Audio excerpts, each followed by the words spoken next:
Iran যুদ্ধ ঘিরে যুক্তরাষ্ট্রের প্রবল চাপের মধ্যেও তেহরানের বিরুদ্ধে কোনো কঠোর অবস্থান নেয়নি চীন, বরং বেইজিং সফরে গিয়ে ডোনাল্ড ট্রাম্প কার্যত খালি হাতেই ফিরেছেন। টানা বৈঠকের পরও ইরান ইস্যুতে ওয়াশিংটনের প্রত্যাশা অনুযায়ী কোনো সমঝোতায় পৌঁছাতে পারেননি তিনি। কয়েক সপ্তাহ ধরেই ট্রাম্প প্রশাসন চীনকে চাপ দিয়ে আসছিল যেন বেইজিং ইরানকে হরমুজ প্রণালী খুলে দিতে বাধ্য করে এবং তেহরানের ওপর প্রভাব খাটায়, কারণ বিশ্বের জ্বালানি পরিবহনের অন্যতম গুরুত্বপূর্ণ এই জলপথ এখন ইরানের নিয়ন্ত্রণে। যুদ্ধ শুরুর পর থেকেই সেখানে কড়াকড়ি আরোপ করেছে তেহরান।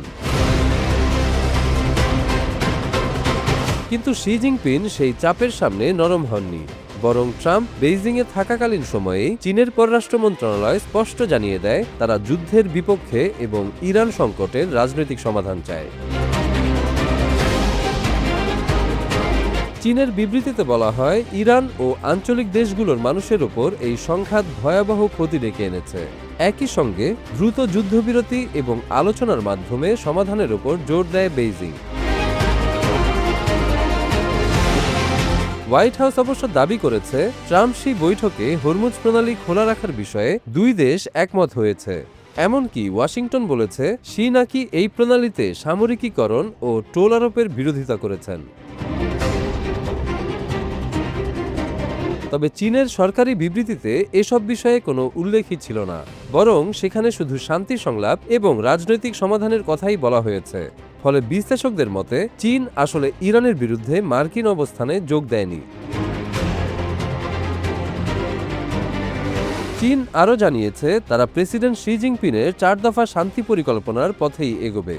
সেই পরিকল্পনায় শান্তিপূর্ণ সহাবস্থান, পারস্পরিক নিরাপত্তা, রাজনৈতিক সমাধান এবং উন্নয়ন ভিত্তিক সহযোগিতাকে গুরুত্ব দেওয়া হয়েছে।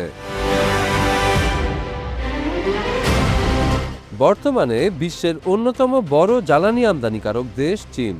উপসাগরীয় অঞ্চলের তেলের ওপর তাদের নির্ভরতা অত্যন্ত বেশি।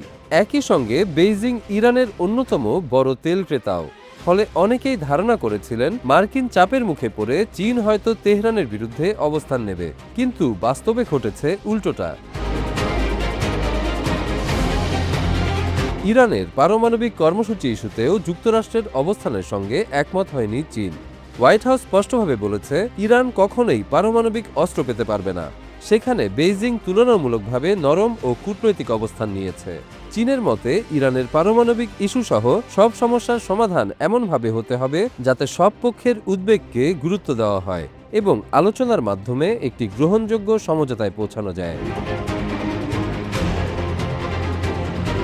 গত 28 ফেব্রুয়ারি যুক্তরাষ্ট্র ও ইসরায়েল ইরানের বিরুদ্ধে হামলা শুরু করার পর থেকেই উত্তপ্ত হয়ে ওঠে পুরো মধ্যপ্রাচ্য। জবাবে ইরানও ক্ষেপণাস্ত্র ও ড্রোন হামলা চালায়। এর প্রভাব পড়ে বাহরাইন, কুয়েত, সৌদি আরব, কাতার এবং সংযুক্ত আরব আমিরাতে থাকা মার্কিন সামরিক ঘাঁটিগুলোতেও। যুদ্ধ এখন 78 দিনে গড়িয়েছে। এর মধ্যেই হাজার হাজার মানুষ নিহত হয়েছে বলে জানা গেছে। পাশাপাশি হরমুজ প্রণালীতে সংকটের কারণে বিশ্ব জ্বালানি বাজারেও অস্থিরতা তৈরি হয়েছে। ট্রাম্প প্রশাসনের ভেতরেও ইরান ইস্যুতে দ্বৈত বার্তা দেখা গেছে। একদিকে ট্রাম্প বলেছেন, ইরান মোকাবেলায় আমাদের কারো সাহায্য দরকার নেই। অন্যদিকে মার্কিন কর্মকর্তারা প্রকাশ্যেই চীনের সহযোগিতা চেয়েছেন। মার্কিন অর্থমন্ত্রী স্কট বেসেন্ট বেইজিংকে হরমুজ প্রণালী খুলে দিতে ভূমিকা রাখার আহ্বান জানিয়েছেন। পররাষ্ট্রমন্ত্রী মার্কো রুবিও চীনকে আরও সক্রিয় হওয়ার অনুরোধ করেছেন।